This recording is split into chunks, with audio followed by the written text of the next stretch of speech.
कल बता देते कल कितनी बज गई थी? हमारे तो घड़ी नहीं थी, अंधेरे में देख रहे थे। एक तो स्ट्रेस फ्री होने के लिए हमें, देखो बेटे स्ट्रेस तो कंपलसरी है। अभी हम बात कर रहे थे एक सुसाइड केस की, एक लड़की ने सुसाइड कर लिया। आज किया नहीं, अपनी जैन बच्ची है, परसों किया उसने।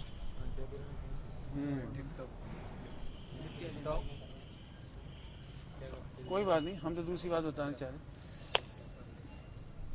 देखो बेटी, ये तो तुम लोग उठाओ बातें तो हम उसके सॉल्यूशन देंगे। हम ये चाहते हैं कि आप कौन सा स्ट्रगल बर्दाश्त करने के लिए तैयार है। स्ट्रगल समझ गए? प्रतिकूलताएं,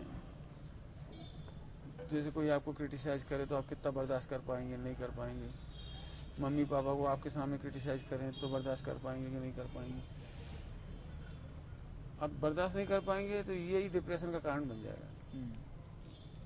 यदि इस पे आप चाहें तो हम आधा घंटा इस पे बोल सकते हैं। और एक कोई टॉपिक तो उठाना ही पड़ेगा। मान चलो आप बहुत अच्छा कर रहे हो लेकिन फिर भी आपको प्रॉपर ड्यू रिस्पेक्ट नहीं मिल रहा है, रिस्पॉन्स नहीं मिल रहा, तो आप डिप्रेशन के शिकार हो सकते हो। खास तौर से दुश्मन अपने को रिस्पेक्ट नहीं दे तो बुरा नहीं लगता, लेकिन मम्मी पापा नहीं दे तो बहुत बुरा लगेगा।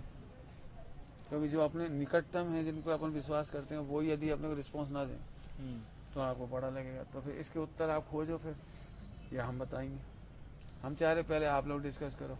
यदि आपके मम्मी पापा आपको ही ड्यू रिस्पेक्ट नहीं कर रहे हैं, रिस्पॉन्स नहीं दे रहे हो, तो आपको कैसा लगेगा?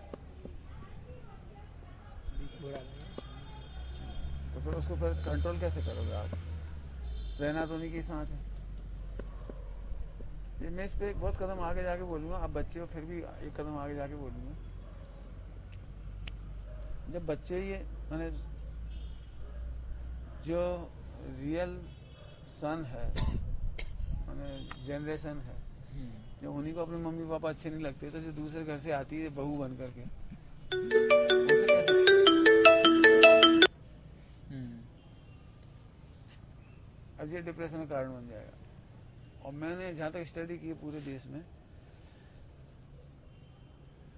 लड़कियों के कारण, बहुओं के कारण घर कम टूटे, लेकिन लड़के के कारण घर ज्यादा टूटे।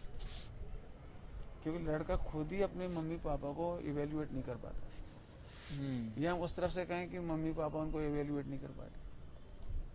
हमारे भारत में पता नहीं, विदेशों में तो ऐसे 14-16 साल का लड़का होता है फिर इंडिपेंडेंट कर देते हैं उसको। हालांकि उसके भी माइनस बहुत हैं, क्योंकि वो अवेयर नहीं होते उनके मम्मी पापा। लेकिन हमारे यहाँ तो अवेयर तो अच्छी करती, लेकिन पता नहीं क्यों ये सोचते हैं कि पप्पू है ये। मैंने आप 50 साल के भी हो जाओगे ना तो पिताजी ऐसे ही बोलेंगे आपकी बीवी के सामने, बच्चों के सामने, जैसे आप कुछ नहीं समझते। चुप कर, तो चुप रह, तो कुछ नहीं समझता। कई बार डायलॉग बन जाता है माँ बाप का, तू कुछ नहीं समझता। तो ऐसे में बच्चों को बड़ा हर्ट होता है। और ये हर्ट फैमिली की सबसे बड़ी प्रॉब्लम है। आपको कैसा लगता है इस मामले में कि मम्मी पापा से यदि आपको ड्यू रिस्पेक्ट नहीं मिले तो आपको कैसा लगता है? जब आपको अच्छा नहीं लगता तो आने वाली मैसेज को कैसे अच्छा लगेगा? अब दो तरह से अपन इस पर चर्चा कर सकते हैं। एक तो यही, क्योंकि हम अभी वही बात कर रहे थे, एक बच्ची ने सुसाइड कर लिया जिसमें कोई कारण ही नहीं था। उसके पापा का कहीं से जॉब छूट गया, प्राइवेट जॉब था, वो वहां पढ़ रही थी जयपुर में, वो पापा वहां कर रहे थे जॉब, पापा भी सेटल हो गए थे, दूसरी जॉब कर रहे थे। कोई यानी ऐसी बातें तो होती रहती हैं, हम होता ही रहता है। ये तो जॉब संबंधी बॉस कुछ कह देता है। जनरली यदि आपको अभी साइकोलॉजी नहीं मालूम हो तो हम बता दें कि जनरली ये होता है कि हस्बैंड जॉब की पूरी भड़ास मैसेज पे निकालता है और मैसेज बच्चों पे निकाल देती है। मैंने तो ऐसा ही उनके घर में भी हुआ, कोई नई बात नहीं थी। यदि अपन लिखित वर्कशॉप करें, लिखित वर्कशॉप में समझ गए, आप दिन भर सोच के आओ इन विषयों पर, तो अपन इसको खूब खोल के चर्चा करेंगे। बिल्कुल यूँ समझो कि क्या कहलाता है वो, MRI। मैंने अपन MRI निकालें उसकी एक एक प्रॉब्लम की, क्योंकि ये दिन तो आएंगे, ये तो हम सब पे गुजरेगी ये बात। तो तो हम फिर से वापस रिपीट कर रहे हैं कि हम अपने माता पिता से अपने क्या कहलाता है वो, बहुत अच्छा शब्द है इंग्लिश में, मैंने अपने भावनाओं पर काबू कैसे करें, कंट्रोल कैसे करें, पेशेंस कैसे रखें।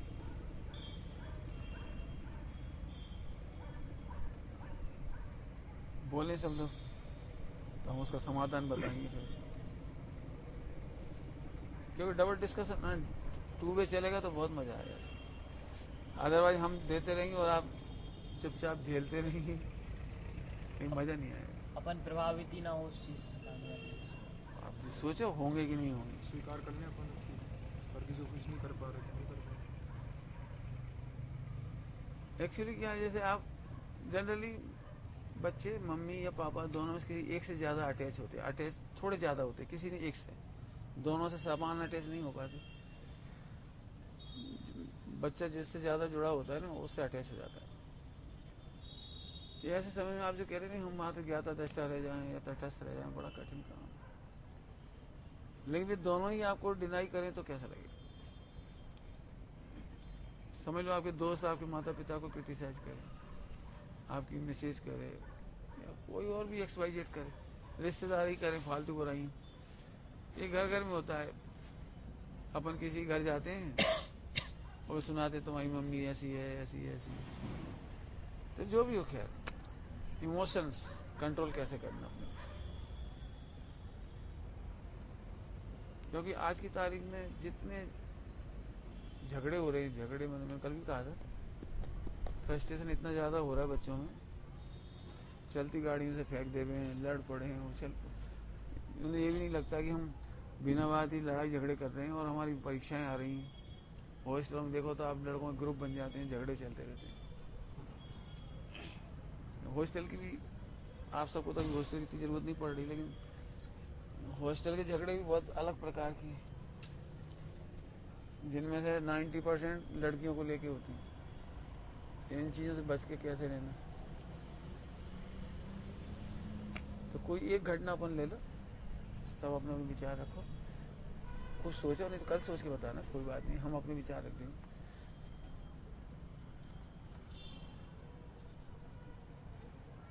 सबसे बड़ी बात है हम मशीन नहीं कि स्विच ऑफ कर दिया जाए, हम संवेदनशील प्राणी हैं, हम विचारों को स्टॉप नहीं कर सकते। यदि आपको बुरा लग रहा है, ईगो हर्ट हो रहा है, तो हो ही रहा है होता। तो जितनी सारे हमने क्वेश्चन अभी खड़े किए आपके सामने, वो सब ईगो हर्ट वाले हैं।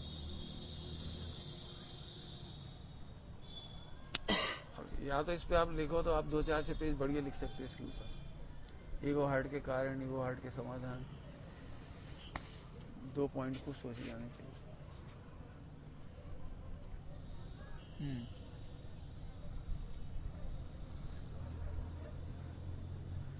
12 मिनट है अपने पास।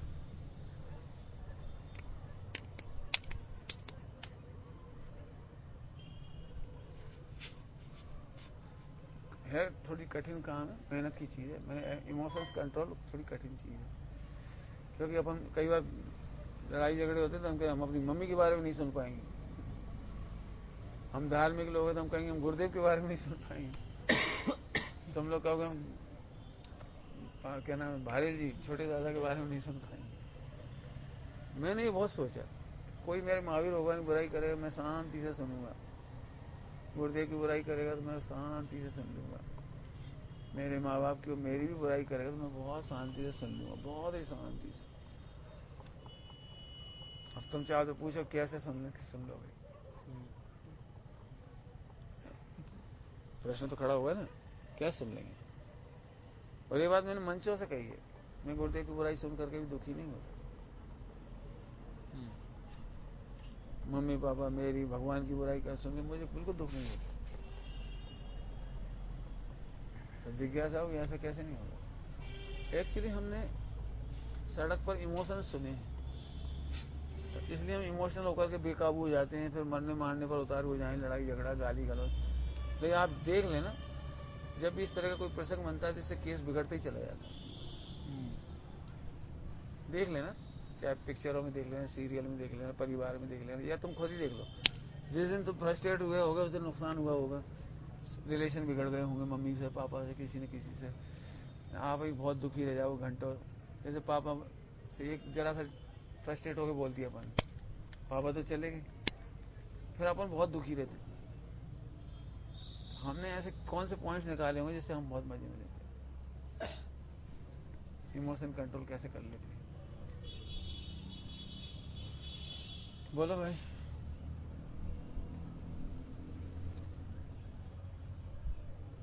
हम बताओ। पहले समझ में आ गया, प्रश्न समझ में आ गया सबको? हम उत्तर ही दे देते, समय कम इसलिए। लेकिन सोचना जरूर, मजेदार बात है। आप जितना खोल के सोचोगे उस पर अपन बहुत, आप चाहो तो इस विषय पर 10 दिन भी अपन डिस्कशन कर सकते हैं बढ़िया, और नए नए लॉजिक देंगे बढ़िया। जैसे कोई मेरी बुराई करता है, पहला पॉइंट, यदि वो रियल है तो हमें गुस्सा नहीं आना चाहिए, यदि रियल नहीं है तो अभी गुस्सा नहीं आना चाहिए। दोबारा कह दिया, क्या कहा?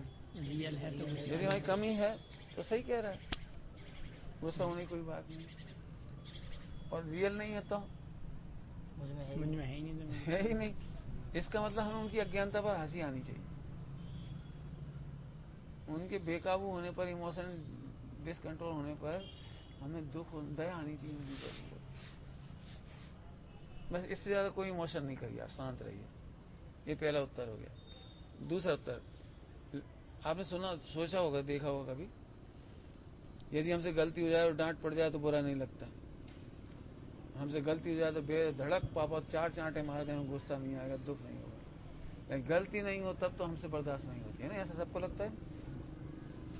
तो इसका उत्तर, बिना गलती के सजा कभी नहीं मिलती। अब गलती दो तरह की होती है, जैसे अभी बताएं, रियल और इन रियल। ऐसे ही गलती दो तरह की होती है। हो सकता है आज गलती नहीं की, लेकिन पूर्व भाव में की। सीता ने इस भाव में गलती नहीं की थी, लेकिन पूर्व भाव में थी। अंजना की इस भाव में कोई गलती नहीं थी, लेकिन पूर्व भाव में थी। पार्श्वनाथ ने इस भाव में कोई गलती नहीं की थी, लेकिन पूर्व भाव में थी। आदिनाथ भगवान ने इसमें नहीं करी गलती, लेकिन करी है ना सबने, पूर्व भाव में की होगी। तो हमारा जजमेंट गलत क्यों हो जाता है कि हम इस भाव का लगाते हैं। हमारी क्या गलती बताइए, हमारी क्या गलती? लोग हमें बदनाम करती हैं। मैं जानता हूँ वो मेरा जानी दुश्मन है, मेरे पीछे हाथ धोकर पड़ा हुआ है। बिल्कुल ऐसा नहीं, बिल्कुल ऐसा नहीं, क्योंकि वो विश्व में, प्रकृति में अन्याय नहीं होता। क्या बोला हमने? विश्व में, प्रकृति में कभी अन्याय नहीं होता। नहीं तो फिर हमारी फिर करना नहीं पूरा खत्म हो जाएगा, जो कर्म फिलॉसफी वो खत्म ही हो जाएगी। मैं इसको बहुत सही अच्छे से समझाऊंगा आपको, जो जल्दी समझ में आ जाएगा। हो सकता है आप में से कोई ये बोले हमें नहीं मालूम पूर्व भाव क्या है, तो हम अपने विद्यालय की घटना सुनाते हैं आपको। हमारे पास बच्चे आते हैं हॉस्टल के झगड़ा करने के बाद, इस पंडित जी आज सर ने हमको ऐसे मार दिया या पनिश कर दिया। हमने कहा तुम क्या कर रहे थे? पंडित जी हम तो ऐसे कर रहे थे जी, हमको धक्का दे रहे थे, इन्होंने ऐसा कर दिया, इन्होंने, और सर ने हमें देख लिया तो हमें मार दिया। ठीक है, घटना समझ में आ गई। तो हम बच्चे से पूछते हैं, बेटे तो एक बात सही बताओ, आज तो तुमने गलती नहीं की है तो सही बात है, इससे पहले लेकिन साल 2 साल में तुमने सर के प्रति बुरा सोचा हो, उनकी मिमिक्री की हो, उनका मजाक उड़ाया हो पीठ पीछे, या दोस्तों के साथ हंसी उड़ाई हो उनकी, कुछ किया कभी आपने? कभी तो किया हुआ, कुछ किसी को धक्का दिया लेकिन सर ने पनिश नहीं किया, किसी को आपने चिढ़ाया लेकिन किसी ने पनिश नहीं किया, कभी हुआ है कुछ? कभी आपने चोरी की हो, किसी की खा लिया हो टिफिन, और उस दिन कोई पनिशमेंट नहीं मिला, ऐसा हुआ है कुछ? अब वो सोच के बोलता है कि हाँ हुआ है। मैं बस इसलिए बेटे ऐसा हुआ है, पहले आपने जो गलती की तब पनिशमेंट नहीं मिला आपको, और आज छोटी सी गलती पर पनिशमेंट मिल गया। ये बात तो आपने देखी होगी, कई कई बार छोटी गलती पर बड़ा पनिशमेंट मिलता है, और कई बार हमसे बड़ी बड़ी गलती हो जाती है, पनिशमेंट नहीं मिलता। मैंने डांटते तक नहीं, इतना हो जाता है, देखना आप चेक करके। ये दूसरा कारण हो गया, प्रकृति में अन्याय नहीं। पहला कौन सा था? प्रकृति में यदि हमारी गलती सही में है हाँ तो कोई गलत बात ही नहीं, और नहीं है और हमारी गलती नहीं है तो दुखी होना बेकार है। रणवीर साहब का चार्ज इसके लिए दृष्टान दिया है, यदि हमारे रत्न को कोई कांच कहे तो दुखी नहीं होना चाहिए, क्योंकि रत्न तो रत्न ही, उसके कांच कहने से हमारा क्या बिगड़ता है। दूसरा कौन सा हो गया पॉइंट बताया? प्रकृति में अन्याय नहीं होगा। ठीक। अब तीसरा लॉजिक, यदि हम पैसेंस खोते तो एक नया कर्म बंद होगा, नया एग्रीमेंट हो जाएगा अगला। इसके लिए थोड़ी देर पहले ही कहा था, आप जब भी एक्साइट होते हैं ना तो उससे रिलेशन बिगड़ जाती है। मम्मी दुखी हो जाएगी, पापा दुखी हो जाएंगे, या फिर हम ही दुखी हो जाएंगे। और एक बात बताऊं आपको, इस वर्ल्ड में मम्मी पापा से ज्यादा पैसेंस वाला कोई नहीं मिलेगा आपको। देख लेना, वर्ल्ड में मम्मी पापा आप कितना भी कुछ कर दो उनके साथ, चिड़चिड़ा जाओ उनके ऊपर, इरिटेट हो जाओ, कुछ भी कर दो, नाश्ता फेंक दो, चिल्ला दो, काम मत करो, कुछ भी कर दो, भले मम्मी पापा ऊपर से कितने भी आपको चिल्लाएंगे, तो अंदर से बहुत पैसेंस रखते हैं। उन्हें आप कल्पना भी नहीं कर सकते, जब आप इतने से थे तो तब से वो पैसेंस चालू हुआ उनका। रात को हारे थके सोना चाहते हो, 2 बजे बच्चा रोने लगता है, वो पैसेंस रहता है उनका। मैंने बच्चे को कैसे बड़ा करते हैं मम्मी पापा, बहुत पैसेंस की बात है।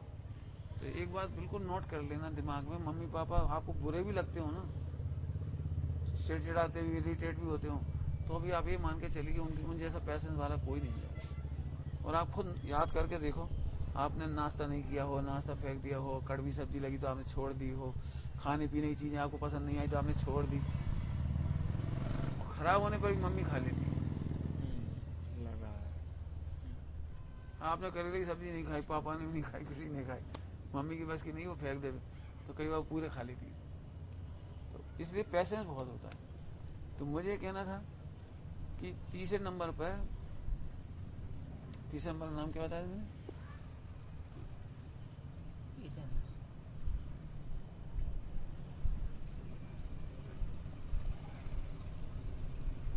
हाँ, नवीन कर्म बन, मैंने रिलेशन बिगड़ जाते हैं। यदि हम इरिटेट हो भी जाते हैं तो हमारे फिर रिलेशन बिगड़ जाते हैं, उससे ज्यादा मम्मी पापा दुखी होंगे या हम दुखी हो जाते हैं। इसलिए तीसरा है नवीन बंद नहीं करना, इसलिए मैं इरिटेट नहीं होता हूँ। कुछ घटना घटती मैं नहीं बोल सकता, ये मेरा तीसरा कारण होगा। अभी चौथा, अब ये थोड़ा तात्विक होगा, जिस तत्व ज्ञान रखा, सभी तत्व ज्ञान वाले हैं, हमारा संबर हो रहा है, क्योंकि अब नवीन आश्रय बंद नहीं कर रहे हैं, इरिटेशन नया आश्रय बंद है। हाँ, इरिटेट नहीं हो रहे थे, संबर हो गया, पुराने कर्म की निर्जरा हो जाएगी। अब जी मैंने अपनी तरफ से पॉइंट बोले, अब उनकी तरफ से पॉइंट बोलता हूँ। उनकी तरफ मतलब जो हमारे क्रिटिसाइज कर रहे हैं, झूठी क्रिटिसाइज कर रहे हैं, तो हमारे कर्म को उदय के बिना नहीं कर रहे। नंबर 1, यदि हमारा पाप का उदय नहीं है तो वो नहीं कर सकते, नंबर 1। नंबर 2, उनकी ऐसी योग्यता है, यदि उन्हें कर्म बंद करना है, हमारे निमित्त ही करना है, तो ऐसे ही करेंगे। और यदि उनको खोटी गति में जाना है तो वो बंद करेंगे। तो हमें दया आनी चाहिए, ना कि उनको गुस्सा आना चाहिए। रणगढ़ साहब का चाची इतना बढ़िया लिखा है, जो आप पर क्रोध करते हैं, जो आपका बुरा करते हैं, बुरा करने में लगा लेकिन जो भी करते हैं, बुराइयां करते हैं, मारपीट करते हैं, जो कुछ भी करते हैं, तो उसमें इतना अच्छा लिखा है, तुझे उन पर दया आनी चाहिए। क्यों? क्योंकि वो अपने हाथ जला करके तेरा कर्मों की निर्जरा कर रहे हैं, अपना बुरा करके तेरा भला कर रहे हैं, खुद तो कर्म बंद कर रहे हैं और हमारी निर्जरा कर रहे हैं। ऐसा लिखा। एक और बढ़िया पॉइंट उनकी तरफ से समझिए, इतनी जल्दी बता रहे हैं। एक और बढ़िया पॉइंट है कि अब हम उनके साथ क्या करें, जो हमारी बुराइयां करती हूँ, लड़ाई झगड़ा करती हूँ, आपकी भाषा में कहो तो षड्यंत्र कर रहे हो, भिड़ा रहे हो आपकी भाषा में, तब हमें उनके साथ क्या करना चाहिए? जो हमारे घर को सत्यानाश कर रहे हो, बिजनेस बिगाड़ रहे हो, रिलेशन खराब कर रहे हो, तो उनके साथ हम क्या करें? तो इसका सबसे अच्छा उत्तर है कि आप उनका अज्ञान दूर कर दीजिए। यदि उनका अज्ञान और मोह दूर हो गया तो वो जिंदगी भर के लिए आपके प्रेमी हो जाएंगे। फिर से बोलूं, जैसे आपको मिसअंडरस्टैंडिंग हुई हमारे बारे में, कोई सी मिसअंडरस्टैंडिंग में चोर हूं, कुछ भी, जो भी कुछ, अब आप हमसे लड़ने आ गए 4 लोगों लेके, तो मुझे क्या करना चाहिए? लड़ाई झगड़ा करना चाहिए, ईंट का जवाब पत्थर से देना चाहिए, क्या करना चाहिए बताओ? बिल्कुल शांत रहना चाहिए। आप जब पूरी भड़ास निकाल लो, हाँ भाई बैठो, 4 लोगों को और बिठा लो शांति से। हाँ भाई अब बोलो, क्या क्या कहा आपने, क्यों कहा, किससे पूछा, किससे देखा, कहाँ देखा, क्या किया, वो सब बता दो आप। अब फिर शांति से आप बता दो अपने पॉइंट्स, बस खत्म हो जाएगा। यदि आप मेरे से कहोगे तो मैं तो एक लाइन में कहूंगा कि दुनिया में हम मिसअंडरस्टैंडिंग दूर करने का उपाय ही नहीं करता। पर अच्छा उनने ऐसा कहा, हमारे माँ बाप तक गए, हम निपटा देंगे, हम देख लेंगे, हमें मैंने उनकी खराब भाषा जो भी कुछ भाई, यहां से झगड़े बढ़ जाते हैं। नहीं, आप अज्ञान दूर करने की कोशिश करो। ये हमने बता दिया आपको इमोशन कंट्रोल करने के उपाय। लेकिन अभी ये आप इसमें से 10% पकड़ोगे इसमें से, लेकिन आप खुद रियल फैक्टर नोट करके लाओ कि ये चीज मैं बर्दाश्त नहीं कर पाऊंगा। कल यदि अपन मिलेंगे तो रियली आप बताइए कि कौन सी बात आप इमोशन कंट्रोल नहीं कर पाएंगे। क्योंकि मैं फिर कह रहा हूँ आपको, दुनिया में आपको जीना है, कमाना है, नौकरी करनी है, शादी करनी है, परिवार बनाना है, देश में रहना है, समाज में रहना है, तो मैं आपको ये बता रहा हूँ कदम कदम पर आपका इमोशन डिकंट्रोल होगा। कहीं ना कहीं आपको परेशानी आएगी आएगी और आएगी, स्ट्रगल आएगा। और मैं चाहता हूं कि हम इतने कूल हो जाएं, इतने कूल हो जाएं कि कॉलेज में जाएं, कोई रैगिंग ले रहा हो तो अपन मुस्कुरा रहे हो ऐसे खड़े खड़े। आपकी मुस्कुराहट बहुत काम करेगी। एक बहुत अच्छा प्रश्न ने पूछा था, उसका भी जवाब देता हूं मैं आपको, बहुत अच्छा है, उसको कल चर्चा करेंगे यदि याद दिलाओगे तो। समझ में आ गई आपको बात? समय हो गया बेटे, 22 मिनट हो गए। तुम्हारे कितने फोन में हो गए हुए? 3 मिनट बचे हैं। जाना हो तो निकल जाना है, ठीक है? तो आप यदि आप कंट्रोल नहीं करेंगे तो झगड़ा केस बहुत बढ़ेगा। और आप पिक्चरों में देख सकते हो, सीरियल में देख सकते हो, दुनिया में देख सकते हो, बात का बतंगड़ जिसको कहते हैं ना, तिल का ताड़।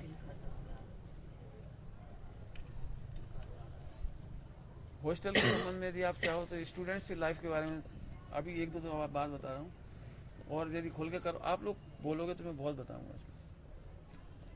एक बात अच्छी तरह से गांठ बांध लो कि जो व्यक्ति इमोशन में होना उसको बिलीव मत करो। क्या बोला हमने? जो व्यक्ति इमोशन में हो, जो इमोशनल हो, इमोशन बहुत हायर टेम्परामेंट में हो, उसका विश्वास मत करो। जैसे कभी तुमने कॉलेज के झगड़े देखे हो, एक लड़का आया ऐसे करते हुए, चलो स्टिक निकाल लो, उसे निपटा देंगे, और उनके 5-6 दोस्त चल दिए, 8-10 दोस्त चल दिए। नहीं, कभी भी ऐसे समय में उसे कूल करने की कोशिश करो, उसे पूरी बात सुनो, पूरी बात समझो, फिर सोचो क्या करेंगे। अचानक हाथ पैर तोड़ देंगे, पुलिस केस बन जाएगा, रजिस्ट्रिकेट हो जाएंगे, साल बिगड़ जाएगी, फिर माँ बाप को क्या जवाब दोगे, पढ़ाई का डिस्टर्बेंस होगा, उसका क्या करोगे, सारे टीचर्स की नजर में गिर जाओगे, फिर क्या होगा।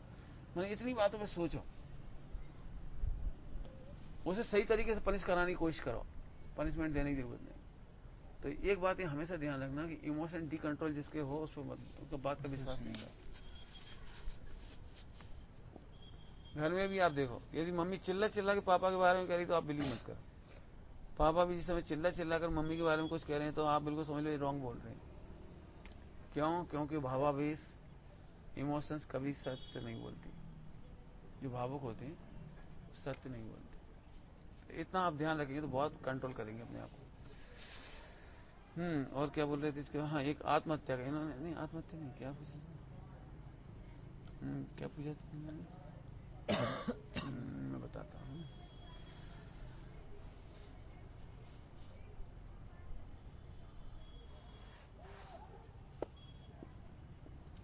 अच्छा क्वेश्चन पूछा,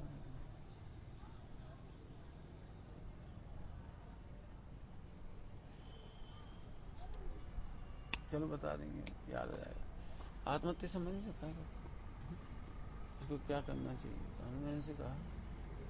हाँ, कल इन्होंने कल एक प्रश्न पूछा था, तुमने पूछा, किसने पूछा? एक क्वेश्चन पूछा था, मैं बता देता हूँ क्वेश्चन।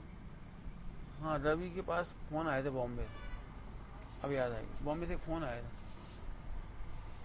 एक महिला का किसी का होगा भगवान, उसने पूछवाया है कि 7 आदमियों ने घेर लिया हो किसी महिला को, तो उसे आत्महत्या करना चाहिए कि नहीं करना चाहिए, या ग्रुप रेप हो जाने देना चाहिए। ऐसा पूछा उसने।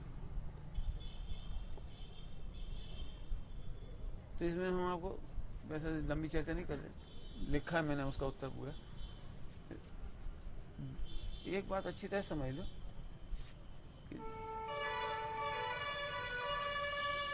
तुमने पूछा था क्वेश्चन किडनैप का, डाकू किडनैप कर ले या कोई किडनैप कर ले तो क्या करना चाहिए। छोटे बच्चों किडनैप कर ले जाए तो सेल्फ डिफेंस कैसे करना, प्रश्न समझ में आ गया। यदि डाकू या कोई किडनैप कर ले जाए, आतंकवादी किडनैप कर ले जाए बाई द वे आपका, तो डिफेंस कैसे करेंगे, सेल्फ डिफेंस। तो उसका एक बहुत प्यारा उत्तर है, एक लाइन का भी दे रहे, घबराहट में बस आप मुस्कुराते रहिए।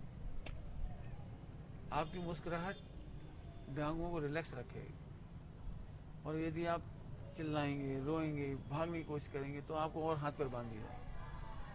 पहली कोशिश है करो कि उनका दिल जीत लो, ताकि वो आपको बंधन में नहीं डाले, तो आपको भागने के रास्ते मिलते रहेंगे। कभी न कभी 5 दिन में, 2 दिन में, कभी न कभी ऐसा क्षण मिलेगा कि आप भाग सकते हो वहां से। आप मारपीट करने लगो, हाँ काटने लगो उन्हें और चीखने चिल्लाने लगो, तो वो आपको बंधन में डाल देंगे, तो आपका रास्ता खत्म हो जाएगा। इसलिए पहला उपाय ये है दोनों केस के मामले में कि प्रसन्न रहो। जैसे 7 आदमी एक साथ अटैक कर रहे हैं, तो लड़की ऐसी हो जाए जैसे इमोशनल क्या कहलाती है, उन्हीं की हो गई हो। ओहो आज मैं कितनी भाग्यशाली हूँ, 7 लोग मुझे चाहते हैं, लेकिन 1 by 1 7 एक साथ थोड़ी। तो ऐसा करके 6 को तो अलग कर सकती हो, है ना, अपना दिमाग चला सकती है, युक्ति निकाल सकती है, उसमें से देख ले 7 जनों की बातचीत में वहीं बैठ जाए बीच में, 7 जनों की बातचीत सुने, कौन सबसे ज्यादा कमजोर है, कौन सबसे बड़ा ताकतवर है, कैसे साम माने प्रशंसा करके, दाम माने कुछ गहने दे करके, दंड दे करके, माने कोई कमजोर हो तो ठोक पीट के, विरोधी हिंसा करके, और भेद माने उनमें लड़ा देना आपस में। माने बहुत सारे उपाय हैं। आपने देखा वो निर्भया कांड हुआ था, बस वाला, लड़के लड़की फौरन इमोशनल हो गए और बिल्कुल फिल्मी स्टाइल में वो दादागिरी करने लगा लड़का, और 4 लोग वो थे, 6 लोग, और जो दादागिरी बता रहा है अपनी गर्लफ्रेंड के चक्कर में, वो भी नंगे हो गए, दो ही के दो ही, गलत रेप हुए उनके संग, सारी घटना गलत हो गई। उसी समय यदि प्यार से बोल लेते, अच्छे से बात कर लेते, सोच समझ के बात करते, गाड़ी रुकवा देते, उतर जाते, कोई ना कोई उपाय सोचते। मेरा मतलब भैया, बचने का उपाय हमेशा होता है हमारे पास, लेकिन जो भावुक होते हैं, चिल्ला चोट करते हैं, रोते गाते हैं, घबरा जाते हैं, वे उपाय नहीं खोज पाते। तो आज की चर्चा का ये अंतिम पॉइंट है, चाहे कितनी बड़ी विपत्ति आ जाए, आग लग जाए, घबराओ मत, रो मत, चीखो नहीं, चिल्लाओ नहीं, डरो मत, केवल कूल रहिए। कूल कहने पर आपको कोई व्यक्ति का नाम याद आ रहा है? धोनी। हाँ, कूल कैप्टन। कूल मैंने विपरीत परिस्थितियों से निकल के आ जाना, ये बात बहुत ध्यान रखना। हम और खुल पे चर्चा करेंगे इस पर। हम कूल रहो, सामने वाला इमोशन बहुत दिखा रहा तो अपन शांत रहो। गलत से गलत जगह हो, हम पुलिस में फंस जाएं, कहीं फंस जाएं, पुलिस वाले भी बहुत हैरान करते हैं। आपको पता है सबसे ज्यादा रिश्वत पुलिस वाले कौन से लेते हैं? जैन लोगों से, क्योंकि जैनों की इज्जत होती है। वो फौरन घबरा जाती है, और यार पुलिस में पकड़ा गया जी, अभी लोग बाहर क्या हो रहा होगा, समाज में क्या हो रहा होगा, रिश्तेदार में क्या होगा, और हमारी बेटी की सगाई होने वाली है, शादी होने वाली है, लोग कहेंगे इसका बाप जेल गया, वो घबरा जाते हैं और फौरन रिश्वत दे जाते हैं। मैं इस पक्ष में बिल्कुल नहीं, इससे हम हमेशा ठगाते जाते हैं। तो कभी भी घबराओ नहीं, शांत रहो, मुस्कुराते रहो, उन्हीं के हो जाओ। डाकू पकड़ ले जाते उन्हीं के हो जाओ, हंसी मजाक करने लगो, चुटकुले छोड़ने लगो, बातें करने लगो, हंसते हैं उन्हीं के संग। फिर वो क्या तुम क्या करना चाहिए? सही बताऊं, आज मेरा मन की बात हो गई, मैं पढ़ना नहीं चाहता था, मैं चाहता था बंदूक मिल जाए तो मैं भी गोली चलाऊं। अब उनके में बातों में लग जाओ, बॉस प्रणाम, मुझे सिखा दीजिए बंदूक चलाना, मैं भी डकैती करूंगा। अब वो उनके थोड़ा दिल जीत जिया चले, बातें में लग जाओ, छुट्टी हो गई, सेवा कर ले, थोड़ा झाड़ू पोछा कर दे, रोटी बना दे, बर्तन खिला, कुछ करा दे, निपटा दे। अब अपना रास्ता चुपचाप निकाला जा सकता है। मेरा मतलब कभी भी रोने से, घबराने से, चिल्लाने, चीखने से कोई रास्ता नहीं। बस एक अंतिम लाइन कह के खत्म कर दे, आप लोग चलेंगे। आप न्यूज़पेपर पढ़ के देखो, छोटे छोटे बच्चे या बच्चियों के साथ कभी क्या कोई घटना हो जाती है, सेक्सुअल एब्यूज हो जाती हैं, कुछ घटनाएं होती हैं, वो लड़की रोने लगती है, पापा से कह देंगे, बस उसी समय उसका मर्डर कर देता वो पहचान लेती है, मोहल्ले का कोई हो या कोई हो, रिलेटिव हो, रोते रोते कहती है अंकल बहुत गंदे हो, मम्मी से बोलेंगे, और अब वो घबरा जाता है, ये मम्मी से बोल रही तो वो वहीं गला दबा देगा, कुछ कर देगा। तो जितने 99% मर्डर होते हैं सेक्स के बाद, रेप के बाद, वो केवल इसी वजह से हो जाती है, वो रोने लगते हैं, चिल्लाने लगते हैं, बताने लगते हैं। जिंदगी में एक आत्मरक्षा का सबसे अच्छा उपाय है मुस्कुराइए, और लिख लेना बिल्कुल दिमाग में, कभी भी घटना घट सकती है कहीं भी, तो अपन उनके हो जाओ थोड़ी देर के लिए। उन्हीं जैसी बातें कर तो पिटोगे नहीं, बांधे नहीं जाओगे, उल्टा सीधा नहीं होगा, और अपने पास बचने के रास्ते का सोचने का समय मिल जाएगा आपको। और फिर समझ लीजिए, समस्याएं कभी ऐसी नहीं होती जिनका समाधान ना हो। इसके लिए आप यदि नहीं देखा हो तो तेनालीराम देखो। आप बस कितने लोगों ने तेनालीराम देखा है? देखा था थोड़ा बहुत देखा, चलो बढ़िया। और तुमने देखा पूरा? थोड़ा बहुत थोड़ा ही थोड़ा। लेकिन मैं तेनालीराम को इसलिए कहता हूँ कि वो व्यक्ति बहुत संकटों में फंसता है, और 714 एपिसोड आ चुके हैं अभी तक उसके। 714 का मतलब 2 साल से ऊपर हो गया है ना। लेकिन वो हर घटना का फंसता भी है, कैसे चतुराई से निकलता है, वो हमें देखना चाहिए। वेरी गुड, जय जिनेन्द्र।